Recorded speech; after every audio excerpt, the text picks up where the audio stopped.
নমস্কার, 7 hour news নেটওয়ার্কে আপনাদের স্বাগত। বড়দিনে ভর সন্ধ্যায় মালদার চাঁচলে সোনার দোকানে বড়সড় ডাকাতির ঘটনা চমকে দিয়েছিল এলাকার বাসিন্দাদের। সূত্রের খবর, ক্রেতা সেজেই দোকানে ঢোকে দুষ্কৃতীরা।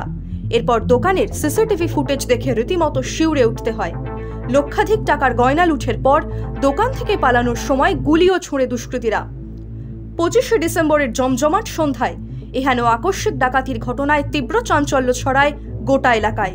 দুঃসাহসিক ডাকাতির 48 ঘন্টার বেশি সময় অতিক্রান্ত হওয়ার পর অবশেষে বৃহস্পতিবার ঘটনাস্থলে পৌঁছল রাজ্যের সিআইডির ডিআরবিটি সেলের 5 সদস্যের তদন্তকারী দল।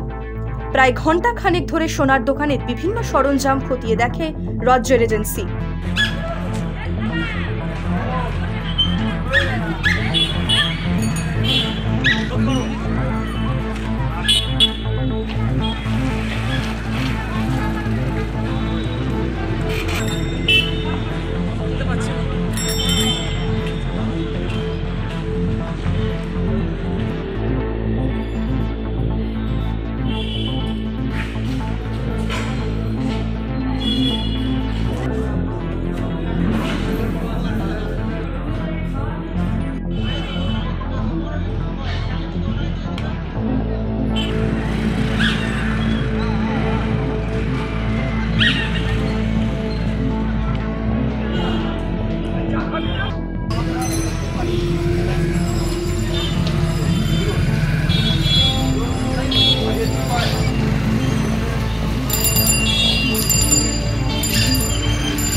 এদিন ঘটনাস্থল পরিদর্শনের সময় ওই দোকানের ম্যানেজার ও কর্মীরাও সিআইডি টিমের সঙ্গে ছিলেন।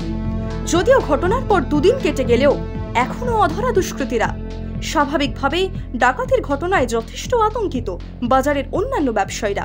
তেমনই এক ব্যবসায়ী অভিষেক তালুকদার তার আশঙ্কা প্রকাশ করে কি জানালেন শুনবো। আজকে শুনলাম সিআইডি টিম এসছে, তারা দেখছে, যে করে হোক এটা সুরাহা করতে হবে। আমরা খুব আতঙ্কে আছি। আমরা চাই প্রশাসন থেকে যাতে এখানে একটা গার্ডের ব্যবস্থা করা হোক। এক দুটো এখন থাকছে, তারা সবসময় থাকলে খুব ভালো হয়।